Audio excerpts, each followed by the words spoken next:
भगवान श्री कृष्ण कौरवों के पास गए तो उन्होंने कहा, अगर आप आधा राज्य नहीं दे सकते तो केवल 5 ग्राम दे दीजिए, और इतना बड़ा हस्तिनापुर का साम्राज्य है, 5 गांव देना कोई बड़ी बात नहीं है, मैं 5 गांवों पर पांडवों को मना लूंगा और इस भीषण विध्वंस को दुर्योधन टाला जा सकता है। पर दुर्योधन ने भगवान श्री कृष्ण को अपमानित करके भगा दिया और बोल दिया कि ग्वाले यहां से भाग जा और उन 5 व्यक्तियों को बता देना कि बिना युद्ध के मैं सुई की नोक बराबर भी जमीन नहीं दूंगा।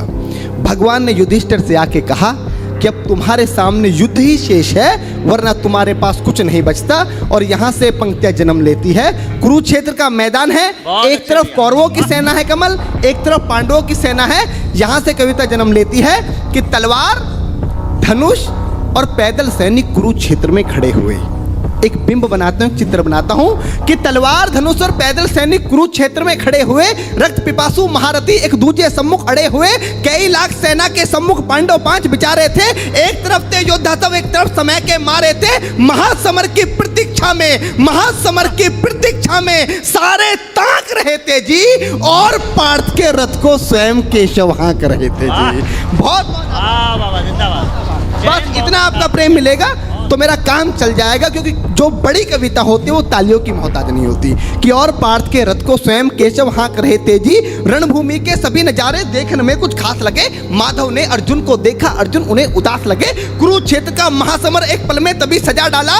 5 जन्य उठा कृष्ण ने मुख से लगा बजा डाला। हुआ शंखनाद जैसे ही सबका गर्जन शुरू हुआ, रक्त बिखरना हुआ शुरू और सबका मर्दन शुरू हुआ। कहा कृष्ण ने उठ पार्थ, कहा कृष्ण ने उठ पार्थ, और एक आंख को मीच जरा, गांडी ऊपर रख बाणों को, पृथ्वी को खींच जरा, और आज दिखा दे रणभूमि में, आज दिखा दे रणभूमि में योद्धा की तासीर। यहाँ इस धरती पर कोई नहीं अर्जुन के जैसा वीर, यहाँ इस धरती पर कोई नहीं अर्जुन के जैसा वीर। यहाँ सुनी बात माधव की तो अर्जुन का चेहरा उतर गया, सुनी बात माधव की तो अर्जुन का चेहरा उतर गया। एक धनुर्धारी की विद्या मानो चूहा उतर गया। बोले पार्थ सुनो कान्हा, बोले पार्थ सुनो कान्हा, जितने ये सम्मुख खड़े हुए हैं हम तो इनसे सीख सीख कर सारे भाई बड़े हुए हैं। इधर खड़े बाबा भीष्म ने मुझको गोद खिलाया है, गुरु द्रोण ने धनुष बाण का सारा ज्ञान सिखाया है, सभी भाई पर प्यार लुटाया कुंती मात हमारी ने, कमी कोई नहीं छोड़ी थी प्रभु माता गांधारी ने। ये जितने गुरुजन खड़े हुए हैं सभी पूजने लायक हैं, माना दुर्योधन दुशासन थोड़े से नालायक हैं। मैं अपराध क्षमा करता हूँ, अरे मैं अपराध क्षमा करता हूँ, बेशक हम ही छोटे हैं, ये जैसे भी हैं आखिर माधव सब ताऊ के बेटे हैं। बहुत बहुत आभार कि जैसे भी हैं, बहुत बहुत आभार साहब कि जैसे भी हैं आखिर माधव सब ताऊ के बेटे हैं। और छोटे से भूभाग की खातिर हिंसक नहीं बनूंगा मैं। इंद्रप्रस्थ के इतने बड़े राज्य को एक धर्म से भटका हुआ योद्धा अर्जुन एक जमीन का टुकड़ा बताता है और भगवान से कहता है कि छोटे से भूभाग की खातिर हिंसक नहीं बनूंगा मैं, छोटे से भूभाग की खातिर हिंसक नहीं बनूंगा मैं, स्वर्ण ताकर अपने कुल का विध्वंसक नहीं बनूंगा मैं। अरे खून सने हाथों को होता राजभोग अधिकार नहीं, परिवार मारकर गद्दी मिले तो सिंहासन स्वीकार नहीं, परिवार मारकर गद्दी मिले तो सिंहासन स्वीकार नहीं। और रथ पर बैठ गया अर्जुन, रथ पर बैठ गया अर्जुन, मुंह माधव से मोड़ दिया, रथ पर बैठ गया अर्जुन, मुंह माधव से मोड़ दिया, आंखों में आंसू भरकर गांडीव हाथ से छोड़ दिया। बहुत जिंदाबाद दिया। आंखों में आंसू भरकर गांडीव हाथ से छोड़ दिया। गांडीव हाथ से जब छूटा माधव भी कुछ अकुलाए थे। भगवान ने सोचा कि इसने तो बेइज्जती करा दी, इससे अच्छा तो मैं शंखनाद नहीं करता। पर भगवान अपनी बेइज्जती कभी स्वीकार नहीं करते कि गांडीव हाथ से जब छूटा माधव भी कुछ अकुलाए थे। शिष्ट पार्थ पर गर्व हुआ, मन ही मन हर्षाए थे। भगवान ने सोचा इसका सब कुछ जा रहा है, लेकिन ये अब भी परिवार की बात कर रहा है, संस्कार की बात कर रहा है, तो कहीं ना कहीं मेरे संस्कार है। कि गांडीव हाथ से जब छूटा माधव भी कुछ अकुलाए थे। शिष्य पार्थ पर गर्व हुआ, मन ही मन मुस्काए थे। मन में सोच लिया अर्जुन की बुद्धि ना सटने दूंगा, समर भूमि में पार्थ को कमजोर नहीं पड़ने दूंगा। धर्म बचाने की खातिर एक नव अभियान शुरू हुआ। उसके बाद जगत गुरु का गीता ज्ञान शुरू हुआ। उसके बाद जगत गुरु का गीता ज्ञान शुरू हुआ। एक नजर में एक नजर में एक नजर में एक नजर में रणभूमि के कण-कण डोल गए माधव। टकटकी बांधकर देखा अर्जुन, एकदम बोल गए माधव, पार्थ मुझे पहले बतलाते, ए पार्थ मुझे पहले बतलाते, मैं संवाद नहीं करता। पार्थ मुझे पहले बतलाते, मैं संवाद नहीं करता। तुम सारे भाइयों की खातिर कोई विवाद नहीं करता। पांचाली के तन पर लिपटी साड़ी खींच रहे थे वो, दोषी वो भी उतने ही हैं, जबड़ा बीच रहे थे जो। घर की इज्जत तड़प रही, कोई दो टूक नहीं बोले। पौत्र बहू को नगन देखकर गंगा पुत्र नहीं खोले। तुम कायर बनकर बैठे हो, ये बात बड़ी बेशर्मी है। संबंध उन्हीं से निभा रहे जो लोग यहाँ अधर्मी हैं। हे पांडु के पुत्र, अरे हे पांडु के पुत्र, धर्म का कैसा कर्ज उतारा है। अरे शोले होने थे आंखों में, पर बहती जलधारा है। शोले होने थे आंखों में, शोले होने थे आंखों में, शोले होने थे आंखों में, शोले थे होने आंखों में, शोले होने थे आंखों में, पर बहती जलधारा है।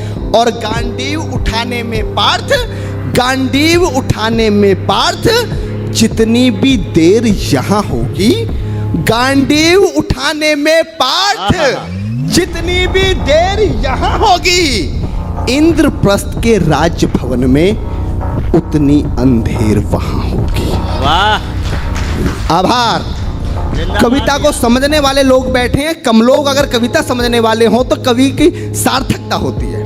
गांडी उठाने में पार्थ जितनी देर यहां होगी, इंद्रप्रस्थ के राजभवन में उतनी अंधेर वहां होगी।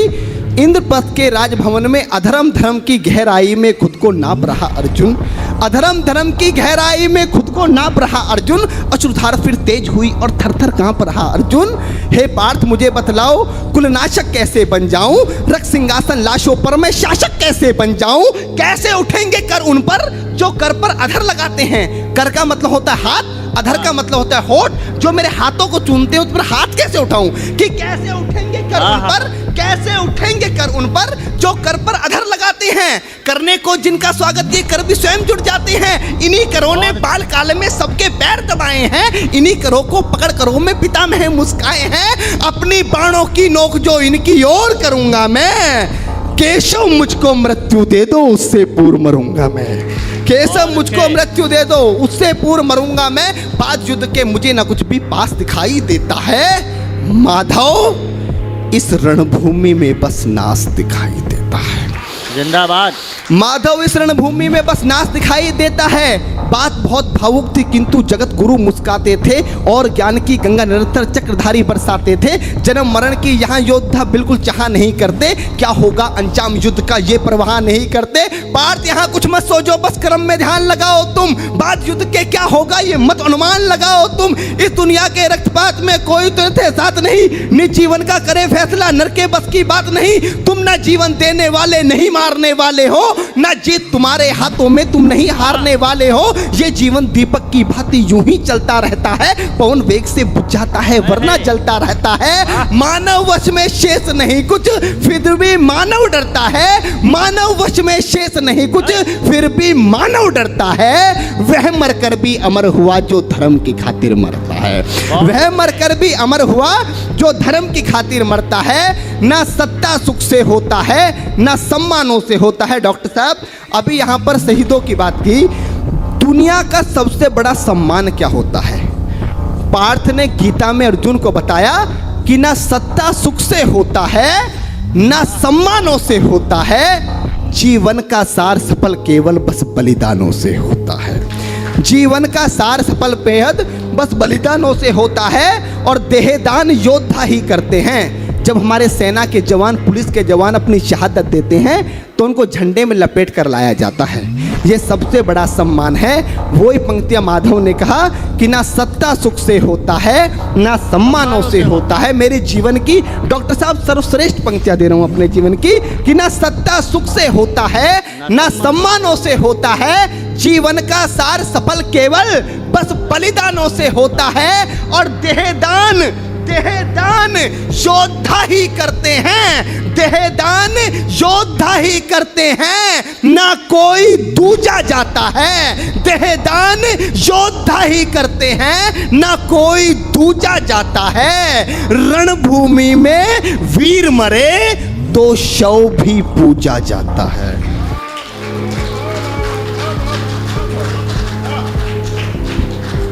देहदान योद्धा ही करते हैं, ना कोई दूजा जाता है।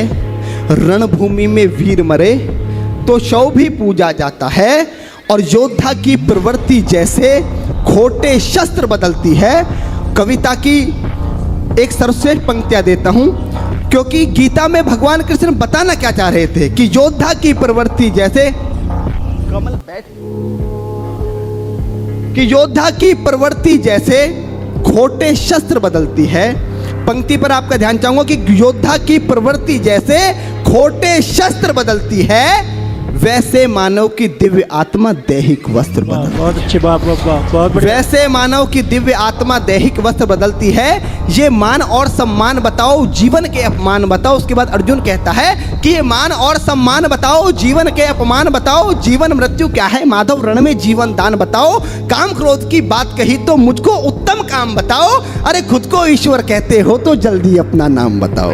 खुद को ईश्वर कहते हो तो जल्दी अपना नाम बताओ। इतना सुनते ही माधव का धीरज पूरा डोल गया। तीन लोग का स्वामी फिर बेहद गुस्से में बोल गया, अरे कान खोलकर सुनो पार्थ, मैं ही त्रेता का राम हूं। कान खोलकर सुनो पार्थ, मैं ही त्रेता का राम हूं। कृष्ण मुझे सब कहते हैं, मैं द्वापर का घनश्याम हूं। रूप कभी नारी का रखकर मैं ही केस बदलता हूं। धर्म बचाने की खातिर मैं अनगिन वेश बदलता हूं। विष्णु जी का दशम रूप में परशुराम मत वाला हूं। नाग कालिया के फन पे मैं मर्दन करने वाला हूं। बाकासुर और महिषासुर को मैंने जिंदा गाड़ दिया। बाकासुर और महिषासुर को मैंने जिंदा गाड़ दिया। नरसिंह बनकर धर्म की खातिर हिरण्यकश्यप फाड़ दिया। नरसिंह बनकर धर्म की खातिर हिरण्यकश्यप फाड़ दिया। और रथ नहीं कहीं भी चलता है, रथ नहीं कहीं भी चलता है, बस मैं ही आगे बढ़ता हूं। जब मैं गीता का 10वां अध्याय पढ़ रहा था तो 10वें अध्याय पर पूरी दुनिया का मैनेजमेंट कुर्बान किया जा सकता है, पर पूरी दुनिया का मैनेजमेंट मात्र 2 मिनट 2 पंक्तियों में समेटा कि कान खोलकर सुनो पार्थ, मैं ही त्रेता का राम हूं। कृष्ण मुझे सब कहते हैं, मैं द्वापर का घनश्याम हूं। रूप कभी नारी का रखकर मैं ही केस बदलता हूं। धर्म बचाने की खातिर मैं अनगिन